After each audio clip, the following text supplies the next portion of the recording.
good hunting ground for a venture capitalist in Miami? It's been amazing. I've been, based in Atlanta for the last 20 years, and always believed this view that innovation is not just in the traditional tech hubs of the Valley. And we've done most of 85% of our investments have been in the Southeast and the Midwest. And 2 years ago, I started to spend my time in Miami and Split because of just the growth of the tech ecosystem here. The sound, sorry to interrupt you, Paul, the soundbite we just played from that public market investor was about the opportunity in AI and semiconductors. I'm interested, which sections of the technology industry are most appealing? What's the good work that's going on out in Miami? There's a few things that are happening. If you look at all the changes in finance right now, decentralization with blockchain, but then also kind of the shortage of capital that's flowing through the markets now, right? And then lastly, what happened with SVB and others, people are thinking about, how do you have safety of your treasury, but then how do you find upside, and where do you find alpha, and where do you find returns? And so, individuals as well as corporations are rethinking finance totally. Right. And so even we just saw Apple get into savings accounts. And so we're investors in another number of companies that are kind of rethinking finance. Another big trend where we're spending a lot of time is cybersecurity. And it's an evolving landscape, right? We're always chasing the attackers as they're figuring out the next battleground to try to break into organizations. A number of our investments are there. There's a company called Lumu that's a cybersecurity company based in Miami that helps you figure out, you must assume that you have an attack on your network, but how do you identify it, and how do you figure out what to then do next?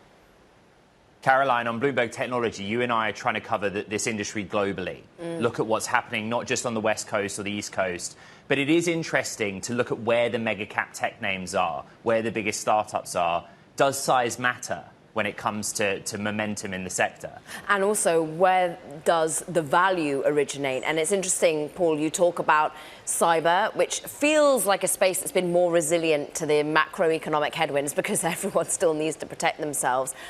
AI seems to be managing to be a silver lining amid this dark cloud of where valuations head. From your perspective, where is some of the AI talent? Where is the stack? Is it interesting to be investing at the moment in terms of AI? Absolutely. AI is allowing computers. We've always been chasing how to have computers think like humans and operate faster. We knew computers always had more storage than humans, always had faster compute, but given it the ability to learn and make deeper logical decisions. And what we're seeing with these language models now is really becoming more of an on-ramp to technology. It used to be, to get into technology, you had to program cards and give them to a computer. You had to learn COBOL, and there's all of these barriers. Now that you can just talk to a computer in normal language and have no code and create websites and create software, is opening up the playing field to a lot of people that have been underrepresented, a lot of people that have been overlooked. And so I think we'll see even more of an emergence of kind of remote locations as people onboard through AI. And then it's allowing us to disrupt some traditional, I would call them boring industries. Right? There's companies that we've invested in, like Toggle, who won the pitch competition here last year, that's taken a traditional boring industry of construction and applying software to it to help it be more efficient. We'll see more of that AI to go into traditional industries and helping them move faster and be more efficient. Productivity is what it's all about, Paul. You yourself, seasoned founder, and then now into the world of investing, ensuring that it's more democratized. Are you seeing the amount of founders you want to see from diverse backgrounds? Do you think at the moment, with the macro headwinds as they are, they're more enticed to go out there, build their own company, or not? I believe that, there's always been this desire with minorities to be entrepreneurial, right? To carve out their own path.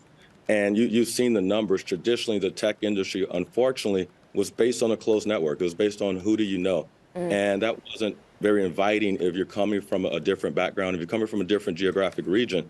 One of the things that is a benefit of how the world is very distributed now is investors have to hop on a plane and hop on Zoom. And I think we're seeing enough examples of great companies founded by women and founded by minorities that investors are now seeking them out. The numbers still have so much further left to go, right? At Panoramic, over half of our portfolio is founded by women or founded by minorities. We also partner with SoftBank on the Opportunity Fund, which is a $100 million fund dedicated to Latino and Black founders.